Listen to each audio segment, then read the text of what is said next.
This channel does not promote any violent, harmful, or illegal activities. All content provided by this channel is meant for an educational purpose only. Kashmir নিয়ে বড় মন্তব্য বিদেশমন্ত্রী S জয়শঙ্করের। ৩৭০ অনুচ্ছেদ প্রত্যাহার থেকে শুরু করে কাশ্মীর ইস্যু নিয়ে মুখ খুলেছেন বিদেশমন্ত্রী। সেখানেই তিনি বলেন যে পাক অধিকৃত কাশ্মীর ফিরিয়ে আনা হবে। লন্ডনের চাথামে একটি অনুষ্ঠানে কাশ্মীরি প্রসঙ্গ নিয়ে কথা বলেন বিদেশমন্ত্রী এস জয়শঙ্কর। তিনি বলেন, কাশ্মীরে আমরা খুব ভালো কাজ করেছি, অধিকাংশ ইস্যুরই সমাধান হয়ে গিয়েছে। ৩৭০ অনুচ্ছেদ প্রত্যাহার একটি ধাপ ছিল।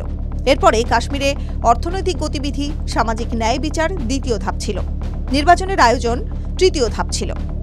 আমার মনে হয় এখন আমরা অপেক্ষা করছি কাশ্মীরের চুরি করে নেওয়া অংশ ফেরা, যা পাকিস্তানিরা বেআইনিভাবে দখল করে রেখেছে। এই কাজ হয়ে গেলে আমি আশ্বাস দিচ্ছি কাশ্মীর ইস্যুর সমাধান হয়ে যাবে। এদিকে বিদেশমন্ত্রীর এই মন্তব্যের পরই জল্পনা গুঞ্জন শুরু হয়েছে যে ভারত কি তবে পাক অধিকৃত কাশ্মীর থেকে কাশ্মীরের অংশ ফিরিয়ে আনার ব্যবস্থা করবে।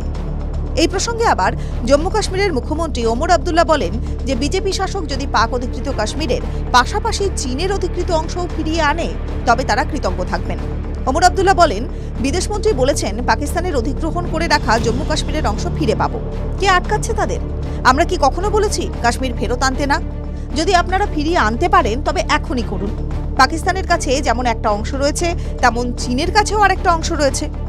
কেউ সেই বিষয় নিয়ে কেন কথা বলে না? টিভি9 বাংলা ডিজিটাল।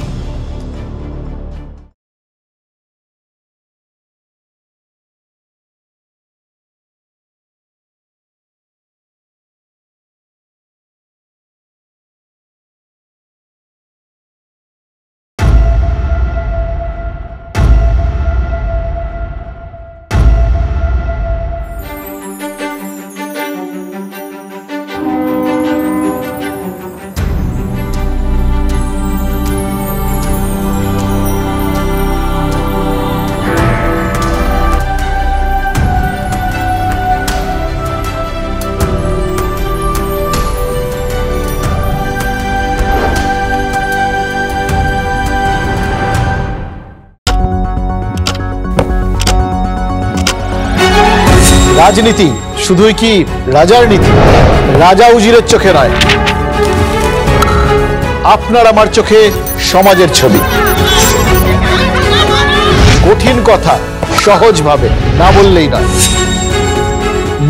নয়। প্রতিদিন রাত ৯টায় টিভি9 বাংলায়। টিভি9 বাংলা না দেখলেই নয়।